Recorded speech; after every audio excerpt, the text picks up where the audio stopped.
Artinya, napas yang keluar masih diizinkan masuk lagi. Pesan semestanya sederhana, artinya Allah masih akan menggunakan kita untuk menjadi kepanjangan tangannya. Masih akan menggunakan kita untuk menjadi wakilnya, menyampaikan cinta kasihnya pada seluruh makhluk di semesta ini. Oleh karena itu, mari kita puji Dia bersama-sama membaca hamdalah. Alhamdulillahi Rabbil Alamin. Mari kita awali kajian ini bersama-sama memohon ridho dan berkahnya, sekaligus memohon kecerdasan, agar benih yang akan ditanamkan Allah pada kita di tempat ini hari ini, bisa tumbuh subur di tempat yang tepat. Sehingga ilmu ini menjadi ilmu yang bermanfaat, menjadi syafaat, menjadi penolong bagi kita semua. Buat apa banyak ilmu, kalau ilmu itu hanya akan menjadi hijab antara kita dengan Allah. Buat apa banyak ilmu, kalau ilmu itu hanya membuat kita jadi sombong, malah merendahkan pihak lain, karena merasa diri kita sebagai orang yang berilmu.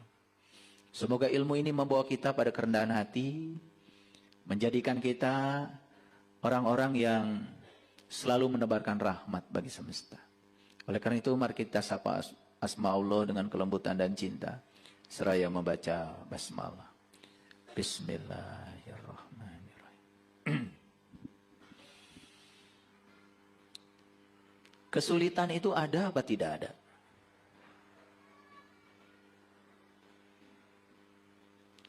Kesulitan itu ada atau tidak ada?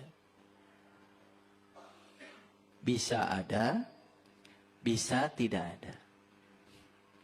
Bagi siapa kesulitan itu ada? Bagi mereka yang sempit sudut pandangnya.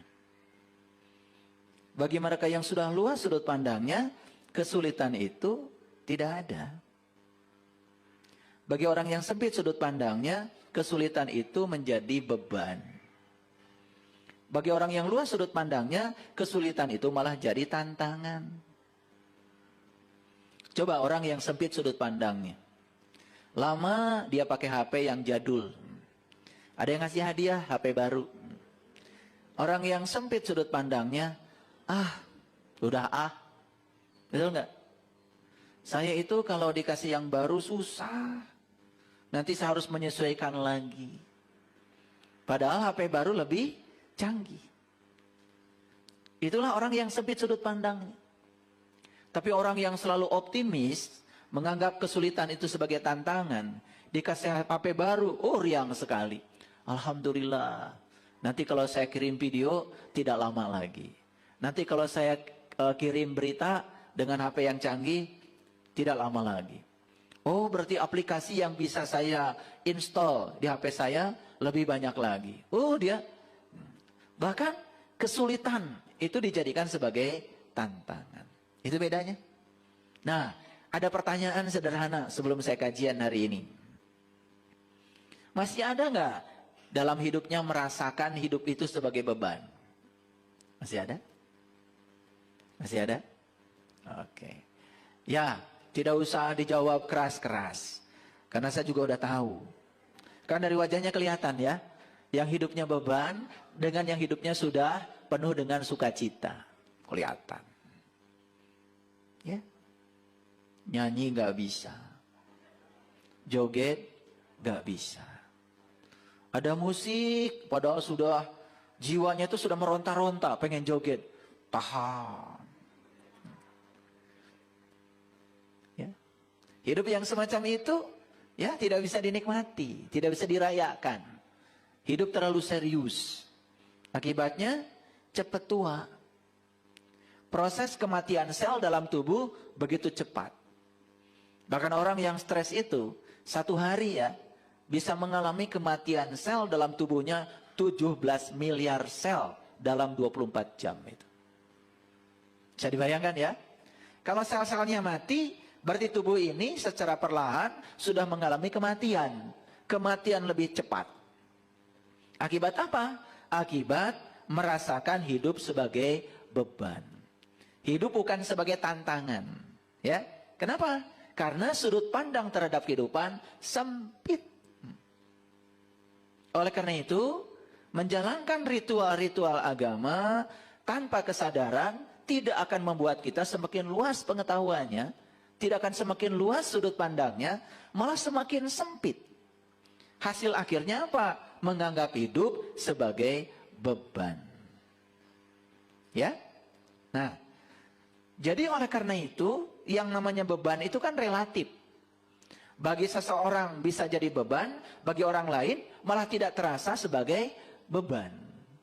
Kan tergantung dari kekuatan yang dimiliki oleh dirinya sendiri. Jadi oleh karena itu, kenapa kita penting untuk meningkatkan kualitas pikiran, kualitas kata-kata, dan kualitas perbuatan kita, supaya hidup ini adalah perayaan. Supaya hidup ini bukan sebagai beban. Hidup ini sebagai tantangan untuk selalu meningkatkan kualitas diri. Sehingga puncaknya kehidupan tentu saja mendapatkan kemerdekaan. Ya, gitu. Kira-kira itu topik kita hari ini. Oleh karena itu, izinkan saya untuk membahas bagaimana caranya supaya kegelapan itu berevolusi menjadi cahaya. Saya tidak menyebut revolusi ya, tapi evolusi. Kalau evolusi berarti tahap demi tahap. Ya. Jadi tidak perlu khawatir ketika kita berjalan lambat, yang penting terus-menerus berjalan. Ulangi ya, tidak perlu khawatir kita berjalan lambat, yang penting terus-menerus berjalan. Karena hidup itu seperti mengayuh sepeda. Kalau berhenti mengayuh, maka pasti akan jatuh. Ya, saya sedang bikin sumur tuh di Jelekong, sumur bor. Nah, Jelekong itu kan kawasan gunung batu.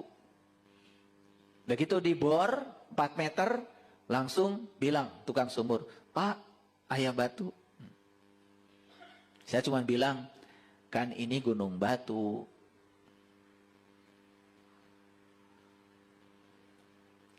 Terus saya bilang, "Mau pindah? Apa kalau pindah kamu punya jaminan di tempat baru itu tidak ada batu?" Terang, Pak. Karena tidak tahu, sudah cari alat berapapun harganya, saya beli, nggak apa-apa. Sudah, langsung saja, teruskan saja. Baru 7 meter, ketemu lagi sama saya, "Pak, ada batu lagi." Kan ini gunung batu, nggak apa-apa. Terus 9 meter ada batu, 14 meter ada batu. Belum ketemu air kan? Bayangkan ya, kalau kita ketemu batu berhenti, pindah ke tempat lain. Ketemu batu lagi berhenti, pindah ke tempat lain. Bisa jadi kita menghabiskan banyak uang, umur, betul nggak? Waktu dan air yang dicari tidak ketemu. 1,5 bulan akhirnya bikin sumur, dan sekarang air bening dari sumur itu sudah keluar. Sorak semuanya. Pada kedalaman 40 meter. Padahal di kedalaman 37 meter belum ketemu air, hampir saja nih tukang sumur berhenti. Nah, kita itu sering berhenti di saat kesuksesan hampir datang menjelang karena kita tidak punya sudut pandang yang luas. Berbeda sedikit dengan pasangan, bukan diteruskan, malah berpikir cari yang baru. Sama seperti bikin sumur, wal angges-angges. Gak akan beres-beres. Nah, ketika kita meninggalkan ya semua perjuangan kita yang lalu karena ada hambatan, apa yang terjadi? Kita tidak dapat apa-apa. Bayangkan ya, kalau si tukang sumur itu berhenti pada kedalaman 37 meter, padahal 3 meter lagi dia akan mendapatkan air. Kan dia juga tidak dapat bayaran dari saya. Betul gak? Itulah gambaran kehidupan kita. Kita itu sering sekali berhenti di titik di mana yang kita cari hampir ketemu. Kadang-kadang kita sering berubah dengan apa kata orang tentang diri kita. Baru saja orang bilang ini itu, langsung sudah mundur, mengkerut. Kapan kita akan menjadi seorang pemberani kalau kita tidak berhadapan dengan situasi yang menakutkan? Karena keberanian itu hanya akan muncul kalau kita bisa melewati situasi yang menakutkan. Yang penakut selamanya akan penakut. Makanya saya sering mengatakan, hanya orang yang berani tersesat yang tidak akan tersesat dalam hidup ini. Coba yang takut tersesat, kan nggak kemana-mana. Diam saja di kamar, betul nggak? Merasa paling benar. Lalu tidak mau mendengar pengetahuan baru dari orang lain. Ya tersesat selamanya. Coba kalau keluar dari kamar. Nggak apa-apa tersesat. Kan bisa nanya orang. Betul nggak? Yang penting keluar dari kamar. Tersesat itu hanya terjadi apabila kita keluar dari kamar. Betul nggak? Kalau diam di kamar kan tidak pernah mengatakan kita tersesat. Tapi selamanya tersesat. Hanya yang berani tersesat yang tidak akan pernah tersesat. Itulah pentingnya keberanian. Ya, oke. Saya tahu ya, nggak usah ditanya. Jadi, yang disebut dengan makanan, hati-hati. Bagi golongan darah A, makanan tertentu bisa jadi nutrisi. Bagi golongan darah B, makanan tertentu bisa jadi racun. Contohlah yang sederhana, susu. Bagus kan? Ternyata menurut riset, susu bagi golongan darah A, itu bisa jadi racun. Kecuali difermentasi dulu, baru jadi nutrisi. Tapi bagi golongan darah O, susu diminum langsung, ternyata itu jadi nutrisi. Jadi tidak semua hal yang sama akan memberikan efek yang sama pada setiap orang. Karena setiap orang itu unik. Ya, tapi saya kasih pesan. Untuk yang sudah berkesadaran, kalau ada orang yang berkeluh kesah, curhat, jangan buru-buru dikatakan, Allah kamu yang gitu aja dicurhatkan. Jangan. Saya lebih besar dari itu, malah kamu yang curhat pada orang itu. Betul nggak? Kan sebetulnya ketika kita bicara begitu, kita jadi berbalik curhat. Ngeri nggak? Ada orang lain curhat, ingin menyampaikan keluh kesahnya, baru sebatas begitu langsung dipotong. Allah itu nggak seberapa, saya juga. Malah dia yang curhat sama orang itu. Betul nggak? Jadi kalau berhadapan dengan situasi seperti itu, sudah jadi pendengar yang baik saja. Kalau dia merasa lega dengan curhatnya itu, sudah dengarkan saja. Karena apa? Setiap orang kan kapasitasnya berbeda. Bagi kita itu bukan masalah. Bagi dia masalah, makanya curhat, kan begitu. Itu yang namanya kebijaksanaan. Makanya jangan suka motong pembicaraan orang. Itulah kita harus selalu waspada, luas pengetahuan, bijaksana dalam bersikap, supaya kita menjadi sumber cinta bagi semua orang. Sehingga orang itu nyaman bertemu kita. Paham ya? Oke. Nah, bagi mereka yang apa saja menjadi beban, bukan menjadi tantangan, kan sebetulnya ya cuma dua solusinya. Saya kasih solusinya dua. Ini yang masih beban hidupnya cuma dua. Satu, miliki keyakinan.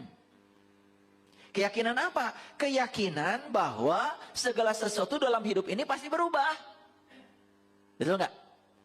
Makanya kan di Quran dikatakan, Inna fi khalqis samawati wal ard wa ikhtilafil laili wan nahar la ayati liulil albab.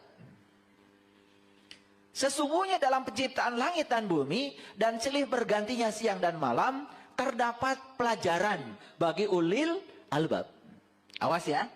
Pelajaran bagi ulil albab. Makanya kalau ingin menangkap pelajaran dari penciptaan langit dan bumi dan silih bergantinya siang dan malam, buru-buru jadi ulil albab sekarang. Tahu ulil albab? Ulil albab itu kata Allah, orang yang bisa mengingat Allah dalam keadaan berdiri, duduk, dan berbaring. Berarti ulil albab itu adalah orang yang sudah tahu dan kenal kepada Allah. Bagaimana caranya supaya kita tahu dan kenal kepada Allah? Kenali dirimu. Karena kata Nabi, siapa yang kenal dirinya, maka dia akan kenal pada Tuhannya. Jadi sebetulnya selalu apapun masalah kita, apapun penderitaan kita dalam hidup, sumber utamanya adalah karena kita tidak kenal jati diri kita sendiri. Itu masalahnya. Tapi itu diabaikan oleh kita. Ya. Jadi yang pertama untuk mengubah agar kegelapan menjadi cahaya, agar beban itu menjadi tantangan, Maka kunci yang pertama adalah miliki keyakinan. Keyakinan apa? Keyakinan bahwa dalam hidup ini tidak ada yang abadi. Siang itu tidak abadi, akan berganti malam. Malam juga tidak abadi, akan berganti siang. Yang abadi adalah perubahan, yaitu siang dan malam. Kalau pikiran kita sudah mati nih, ya, tidak punya keyakinan itu, seakan-akan kita akan sengsara selamanya, ya sudah. Siapa yang bisa mengubah nasib kita kalau bukan diri kita sendiri? Yuk sekarang miliki keyakinan, ya, miliki keyakinan bahwa hidup tidak selamanya begitu, ya. Tetapi punya keyakinan itu saja tidak cukup. Tentu saja kita harus terus belajar. Yang kedua, nih solusi yang kedua, apa? Berikan kebaikan sebanyak-banyaknya pada siapa? Satu, berikan kebaikan sebanyak-banyaknya pada pikiran. Caranya apa? Perluas pengetahuan. Dua, berikan sebanyak-banyaknya kebaikan pada perkataan. Mulai sekarang coba bicarakan yang kita suka dalam hidup. Jangan membicarakan yang kita tidak suka. Bicarakan yang kita suka. Itu doa yang sebenarnya.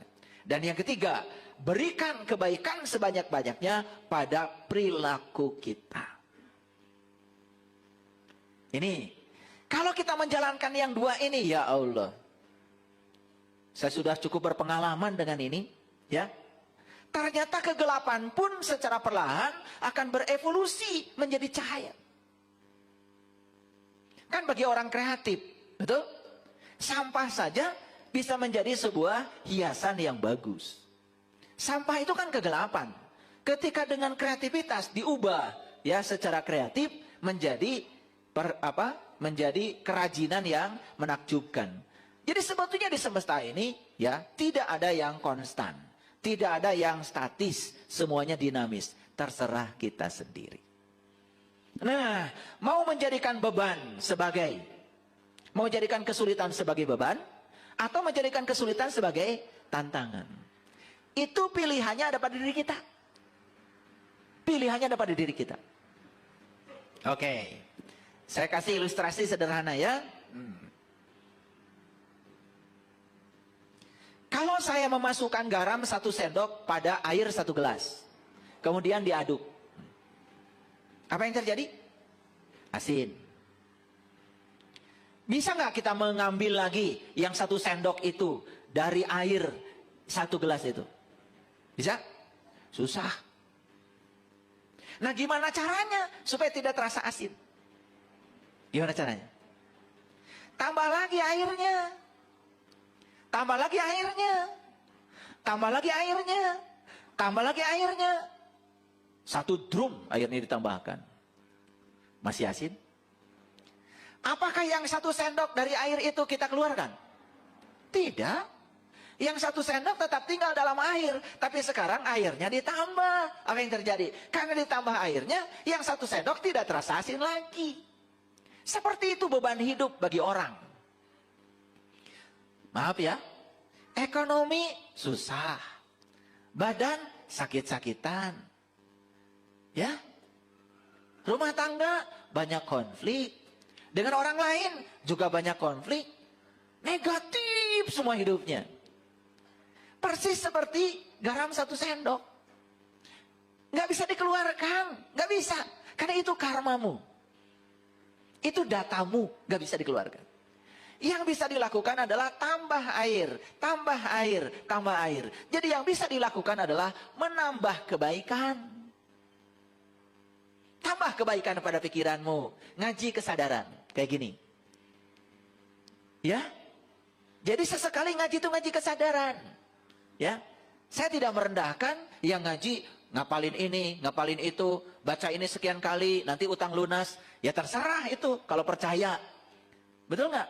Malah terlalu banyak baca itu bukan nggak lunas, bukan utang lunas. Malah yang terjadi utang tambah banyak, kan nggak kerja. Betul nggak? Kan aneh. Betul nggak? Baca ya rojak 1 juta kali. Ya, tambah nggak kerja. Malam nggak tidur, besok mau kerja pusing, kelayangan. Betul nggak? Memangnya duit itu punya kaki? Kan nggak punya. Uang itu harus dijemput dengan tangan kita. Betul nggak? Kalau ingin banyak uang, satu, jemput uang itu karena nggak punya kaki. Yang kedua, belajar berbagi, belajar memberi, uang akan datang. Karena rezeki itu seperti ayam. Kalau ayam dikejar, mau ditangkap, susah. Tapi kalau kita menabur beras, ayam datang. Kayak gitu. Jadi kalau kita kesulitan selama ini, satu, tanya dirimu. Jangan-jangan itu rezeki yang Allah titipkan padamu hanya untuk dirimu sendiri. Lupa berbagi kepada orang lain. Bahkan untuk diri sendiri saja, pelitnya auzubillah. Hidup kayak gitu, nggak bisa dinikmati. Jangan dikira loh, orang yang mengumpulkan rezeki itu dikira bahagia. Tidak. Ya. Bahkan rezeki banyak bagi orang yang sempit sudut pandang yang malah jadi neraka. Tapi rezeki banyak bagi orang yang luas sudut pandangnya jadi surga. Coba, dulu sebelum punya apa-apa, kan biasa. Setelah punya apa-apa, bikin benteng rumah tinggi-tinggi. Kan takut. Betul nggak?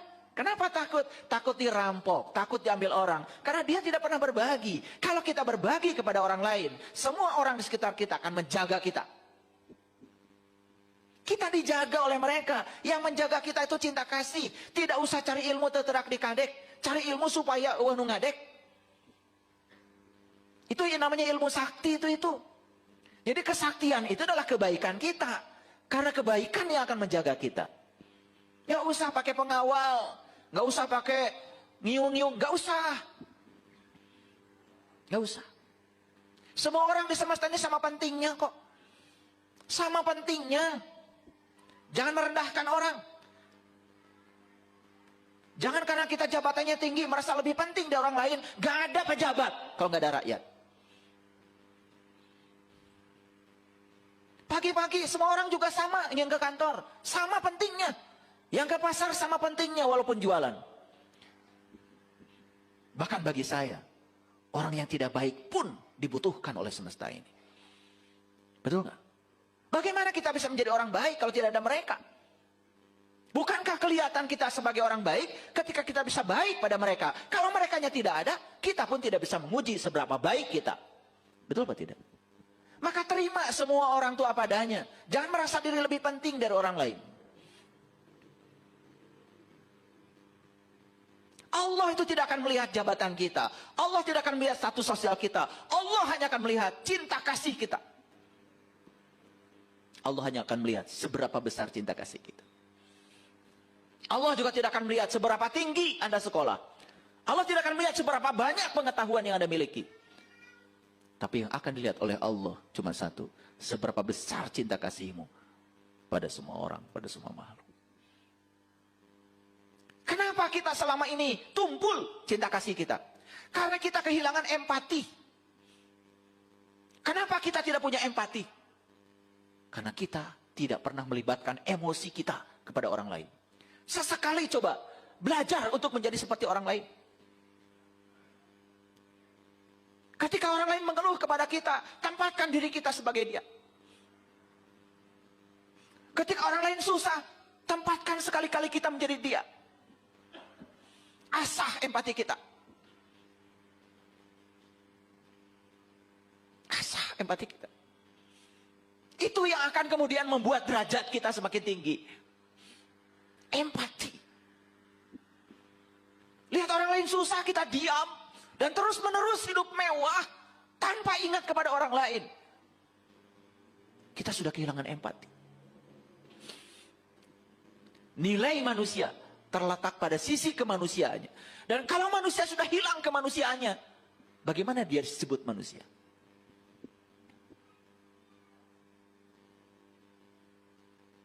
Bahkan berani merendahkan orang lain. Berani menghina orang lain. Mencaci maki orang lain. Ya Allah. HP ini hadirin.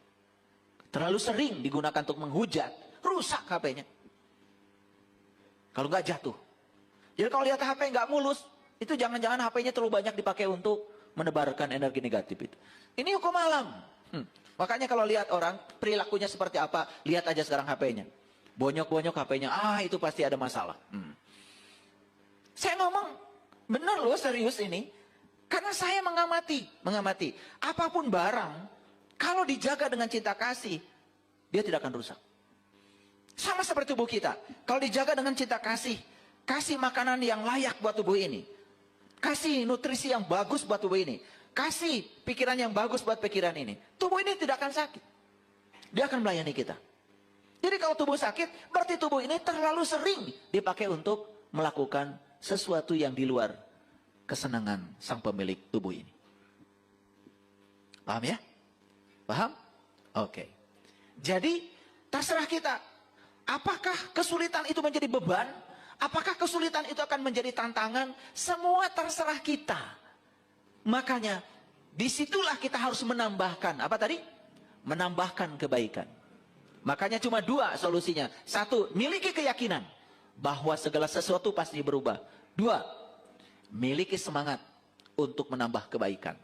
Pada apa? Satu, pada pikiran. Dua, pada kata-kata. Tiga, pada perbuatan. Tambahkan sekarang kebaikan. Percaya sama saya. Sebesar apapun beban itu akan hilang dengan sendirinya. Sebesar apapun beban itu akan hilang dengan sendirinya. Dan ketika kita sudah tidak merasa terbebani, berlaku hukum alam semesta, like attracts like. Yang serupa akan menarik yang serupa. Nih, jualan kok kusut terus, ya. Modal ditipu terus. Sederhana sebetulnya, karena kitanya masih kusut. Masih kusut, ya. Masih memandang kehidupan sebagai beban, bukan kehidupan sebagai tantangan. Clear sampai sini? Nah, kira-kira itulah judul kita hari ini. Kita akan belajar mengubah kegelapan menjadi cahaya. Kita evolusikan kegelapan menjadi cahaya. Kita evolusikan beban menjadi tantangan. Dengan apa? Tambahkan pada kita kebaikan. Satu, tambahkan kebaikan pada pikiran, banyak belajar. Dua, tambahkan kebaikan pada kata-kata, jaga mulut kita. Tiga, tambahkan kebaikan pada perilaku kita. Tambahkan. Sederhana kok. Sederhana, mau nambahkan kebaikan? Ya, sederhana. Sangat sederhana. Begitu pergi ke apotek, saya pernah menyaksikan seseorang lagi ngitung duitnya 2.000-an. Dia lihat resep, ngitung lagi duit. Dia resep, ngitung lagi duit. Saya bilang sama istri saya, kayaknya dia lagi bingung. Dah, ambil resepnya. Ambil resepnya. Mohon maaf ibu, boleh nggak resepnya dipinjam? Dah, sampai. Keluarlah tuh. Sekian harus bayar. Bayar. Begitu mau pulang, obatnya sudah diterima. Jangan nanggung kalau nolong orang. Kasih ongkos. Nangis tuh meluk saya, meluk istri saya. Dia tidak menyangka akan ada kejadian seperti itu. Coba, bisa nggak merasakan kebahagiaan saya saat itu? Uang saya tidak seberapa dibandingkan kebahagiaan yang saya lihat dari sorot matanya orang itu. Dia mau ngasihkan uang 2.000-an pada saya. Aduh, kamu ibu enggak canak. Itu empati namanya. Empati. Coba belajar. Belajar menempatkan diri di posisi orang lain.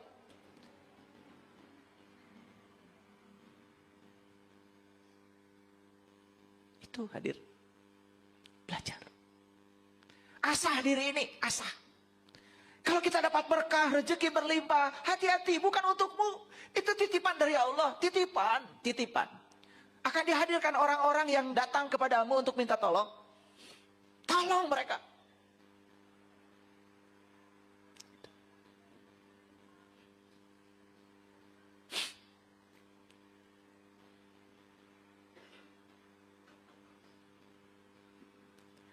Jadi semua manusia itu sesungguhnya mewarisi benih cahaya. Namun benih itu ada yang jatuh di pinggir jalan, ada yang jatuh di bebatuan, ada yang jatuh di semak belukar, ada juga yang jatuh di tanah yang subur. Jadi kita ini sebetulnya datang ke semesta ini dikasih benih, diwarisi benih, namanya benih cinta kasih. Semua kita ini dikasih benih cahaya. Kenapa?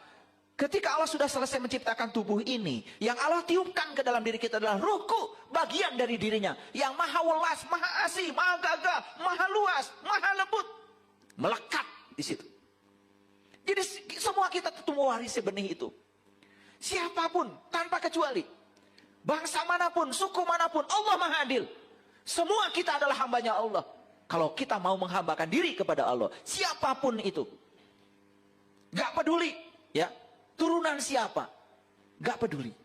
Kalau kita mau memuliakan diri kita, kita akan dimuliakan oleh Allah. Yuk, sekarang tanya, benih itu oleh kita ditanam di mana? Jangan-jangan benih itu ditanam oleh kita di pinggir jalan, kesapu sama mobil, hancur berantakan benih itu.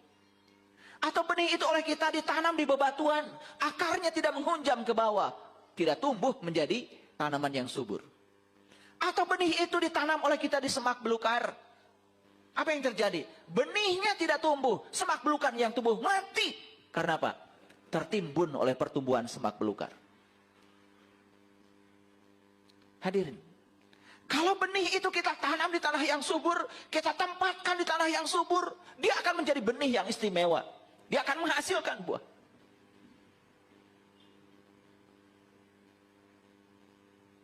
Ada yang pernah menanam pohon di sini? Ada? Siapa? Acungkan tangan. Nanam pohon apa? Pak Yos? Mangga? Mangga. Sudah berbuah? Belum. Ada yang sudah nanam pohon dan berbuah? Nanam pohon apa? Pohon? Nangka? Sudah berbuah? Sudah. Nanam pohon mangka, nangka, buahnya nangka. Gak mungkin buahnya mangga, tidak mungkin buahnya petek. Oleh karena itu, ketika habis nanam pohon mangga, siap-siap pasti panen nangka. Betul? Setelah nanam pohon nangka, panennya adalah nangka. Diambil tuh, begitu tua diambil. Begitu tua diambil, begitu tua diambil, begitu tua diambil, lama-kelamaan habis nggak buah nangka? Habis. Seperti itu. Kalau kita nanam sesuatu, nanam kebaikan, siap-siap kamu akan panen kebaikan. Kalau kamu nanam keburukan, kamu juga akan panen keburukan. Makanya saat panen, tanggung jawab. Ini buah tanaman saya. Petik aja terus. Petik terus, petik terus. Lama-kelamaan habis. Betul atau tidak? Jadi semua yang terjadi dalam kehidupan kita hari ini, itu adalah buah yang sedang kita panen, akibat kita yang menanamnya. Belajar bertanggung jawab. Dan kita tidak mungkin menghindari. Saya menanamnya nangka. Saya pengennya duren. Gak mungkin. Gak mungkin. Nah itulah ketidakpuasan dalam hidup selalu lahir dari keinginan. Ulangi ya, ketidakpuasan dalam hidup selalu lahir dari keinginan. Selalu tidak puas pada orang. Kenapa? Kita ingin setiap orang seperti yang kita mau. Begitu orang tidak seperti yang kita mau, kita tidak puas. Lalu menolak orang itu. Betul Pak tidak? Mau sampai kapan? Keinginan itu gak ada akhirnya hadirin. Gak ada akhirnya. Yuk, sekarang kita tanya. Kita tanya ya. Jujur ya. Nah, kita diwarisi benih cahaya. Kita diwarisi benih cinta kasih oleh Allah saat kita datang ke semesta ini. Tumbuh apa tidak benih itu? Tumbuh apa tidak? Subur apa tidak? Mungkin tumbuh, tapi karena nanamnya di bebatuan, akarnya tidak menghunjam. Mungkin tumbuh, cuma nanamnya di semak belukar. Mungkin tumbuh, ya, tetapi salah nanamnya. Tidak di tempat yang subur. Akibatnya nggak panen-panen. Apalagi nanamnya pinggir jalan. Sebentar juga kelindes mobil. Apalagi ke bawah angin. Betul atau tidak? Nah, sekarang tinggal tanya. Kenapa ya benih itu pada orang lain tumbuh, kok pada saya tidak tumbuh? Satu masalah kita. Masalah kita adalah sempit sudut pandang. Kata-katanya selalu negatif, perbuatannya pun selalu negatif. Itu doa kita. Ya. Paham sampai sini? Oke, kalau paham lanjutkan ya. A'udzubillahi minasyaitonirrajim. Bismillahirrahmanirrahim. Ini Quran surat Rum. Ar-Rum ayat 19. Surat ke-30 ayat 19. Yukhrijul hayya minal mayyiti wa yukhrijul mayyita minal hayy. Ya. Wa yuhil ardo ba'da mautiha Wa kadzalika tukhrazun. Ngerti apa tidak? Nah, karena nggak ngerti saya terjemahkan. Yukhrijul hayya minal mayyiti. Dia mengeluarkan yang hidup dari yang mati. Awas. Jadi yang hidup itu dikeluarkan dari yang mati. Ngerti apa tidak? Ngerti apa tidak? Kalau nggak ngerti saya jelaskan. Nih. Ada pohon, daunnya asalnya hijau, berubah menjadi hijau sekali, dan lama-kelamaan kuning, dan kemudian daun itu jatuh. Datang nggak sirung yang baru? Datang. Gitu gampang kok. Betul nggak? Begitu ada yang mati, pasti ada yang hidup. Gitu. Itu sehari-hari kok. Nggak usah pusing. Makanya itu pentingnya kita belajar sains. Makanya orang-orang bijak mengatakan, daun kuning yang jatuh itu tidak usah disesali. Karena besok juga akan jadi daun muda yang tumbuh lagi. Gimana proses alamnya? Ketika jatuh dia akan jadi membusuk. Membusuk akan jadi humpus. Setelah jadi humpus kan diserap akar. Betul nggak? Tumbuh lagi kan yang baru. Itu yang dikatakan ya Allah mengeluarkan yang hidup dari yang mati. Paham? Jadi yang hidup itu dikeluarkan dari yang mati. Belum jelas? Saya tambah lagi. Banyakkah di bumi ini yang sudah mati ribuan tahun yang lalu? Jutaan tahun yang lalu? Ya, kemana mereka tubuhnya? Kan menyatu dengan bumi. Betul? Betul? Kan di tanah yang kita tanam itu, kita nanam singkong, nanam jagung, nanam padi. Kan kita juga tidak tahu. Siapa tahu di situ ada tubuh-tubuh leluhur kita yang sudah menyatu kembali dengan bumi, entah di mana kuburannya. Mungkin ada peristiwa alam yang menyebabkan air bah atau banjir bandang, sehingga tubuh ini sudah menyatu dengan bumi. Ketika sudah menyatu dengan bumi, tubuh ini kan menjadi material bumi, jadi mineral, bukan? Diserap nggak oleh akar? Jadi apa? Kan jadi buah yang baru. Nah, buah yang baru dimakan siapa? Dimakan manusia. Jadi apa? Kan jadi air mani, jadi sel telur. Betul nggak? Disemaikan cinta kasih, ketemu. Jadi nggak yang baru? Makanya tubuh ini terus bersiklus. Dan ini hukum alam. Anda mau yakin, tidak yakin, hukum alam akan berjalan. Tidak bergantung keyakinan Anda. Bahwa siklus kehidupan sudah jelas di mata kita terjadi. Betul?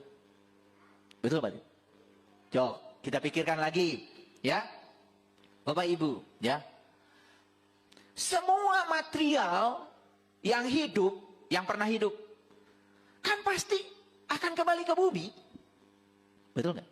Nih, saya kasih tahu. Tubuh kita ini sama nggak dengan tubuh orang tua kita? Sama. Kan tubuh ini satu sel dari ayah, satu sel dari ibu. Berarti tubuh ini leluhur bukan? Leluhur, ini leluhur. Jadi kalau kita menghargai tubuh kita, sama dengan menghormati leluhur kita. Jarahi tubuh ini. Gimana caranya? Urus, pelihara, kasih yang pantas buat tubuh ini. Kasih baju yang bagus, kasih makanan yang bagus. Betul nggak? Ajak piknik. Diam aja. Mau piknik lebar. Rajin piknik nampar samak. Ya Allah. Kalau mau piknik jadi orang kaya. Nginepnya di hotel sekali-kali. Betul nggak? Makanya di restoran. Piknik Mekah. Sare di mobil. Ya Allah, asup angin. Padahal duitnya ada. Karena kita tidak memataskan diri. Lebar. Tuh. Makanya bagi orang sempit sudut pandangnya, rezeki banyak pun tetap menyusahkan. Komo atau boga duit. Betul nggak? Bagi orang yang sudut pandangnya luas, rezekinya banyak, tambah luas. Coba. Itulah sudut pandang. Sudut pandang itu sangat berbahaya. Ulangi. Dia mengeluarkan yang hidup dari yang mati. Kata siapa? Kata Allah. Bukan kata saya. Jangan menyerang saya. Yukhrijul hayya minal mayyiti. Wa yukhrijul mayyita minal hayy. Dan Allah bilang, Dia juga mengeluarkan yang mati dari yang hidup. Ulangi ya, yang hidup dikeluarkan dari yang mati, yang mati dikeluarkan dari yang hidup. Kan begitu. Jadi artinya ini siklus. Habis mati hidup, habis hidup mati, habis mati hidup lagi. Kan begitu. Itu namanya siklus, itu hukum alam. Nah, dan dia menghidupkan bumi sesudah matinya. Nah, secara syariat bumi ini yang kita duduki. Tapi secara hakikat bumi itu adalah diri kita, jasmani kita, tubuh kita. Kapan tubuh ini hidup? Biasanya setelah mati. Betul nggak? Kapan kita ini bangkit?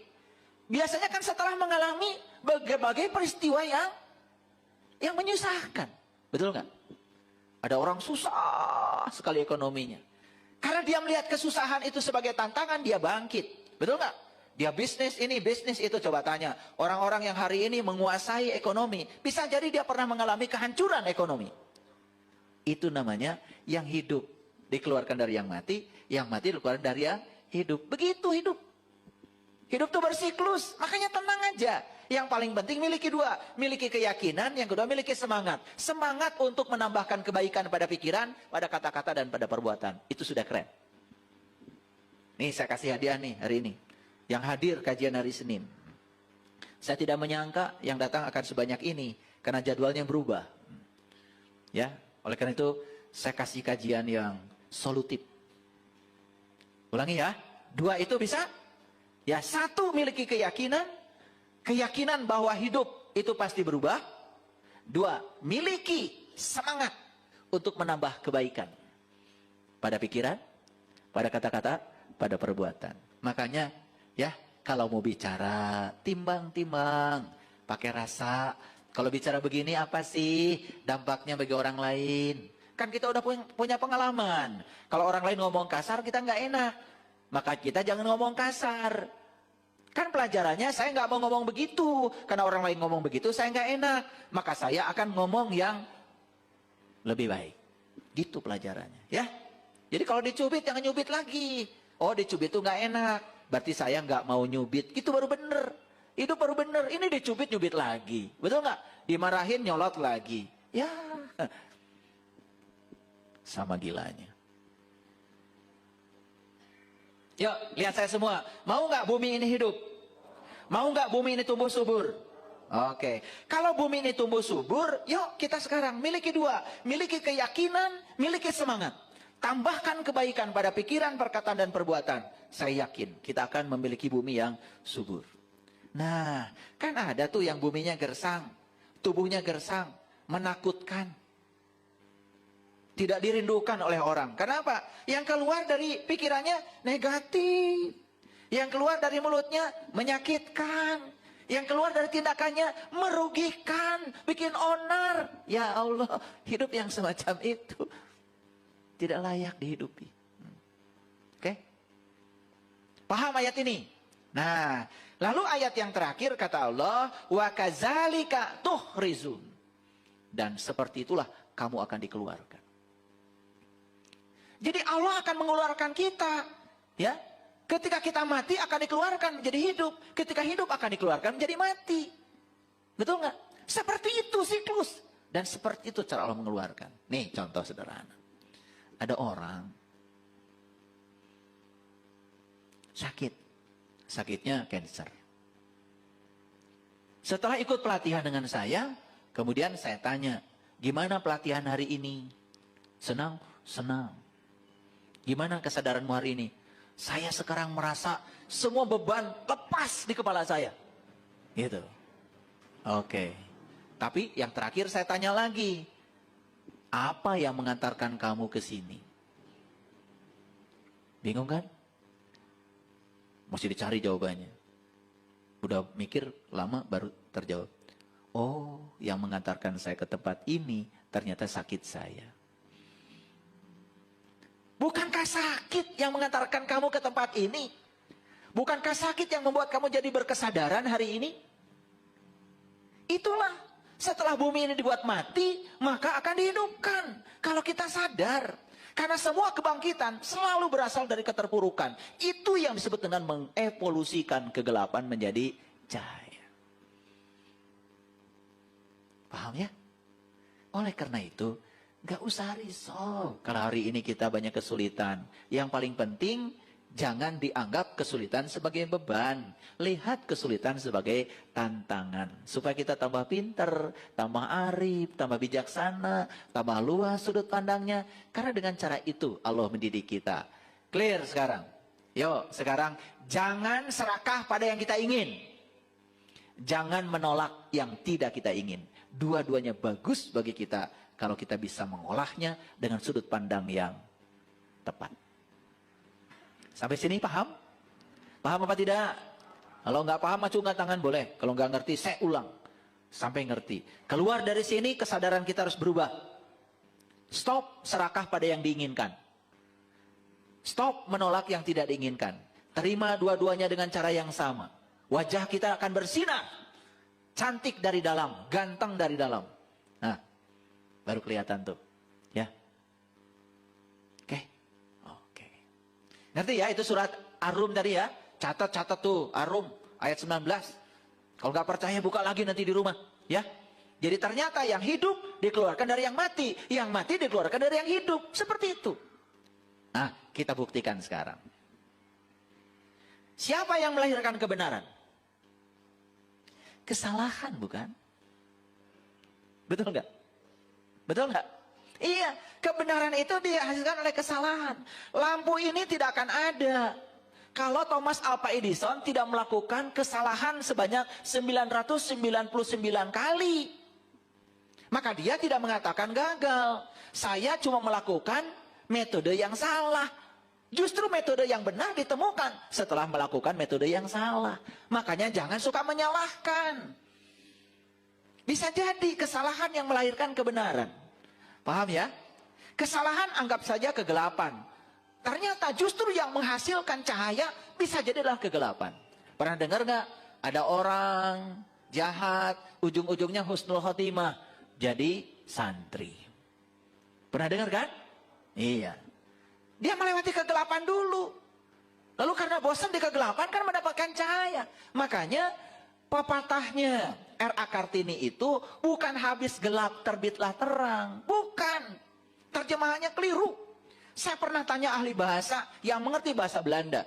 Ternyata yang benar itu adalah menyusuri kegelapan untuk mendapatkan terang. Menyusuri kegelapan untuk mendapatkan terang. Bukan habis gelap terbitlah terang. Itu terjemahannya menurut yang mengerti bahasa Belanda kurang tepat. Menyusuri kegelapan untuk mendapatkan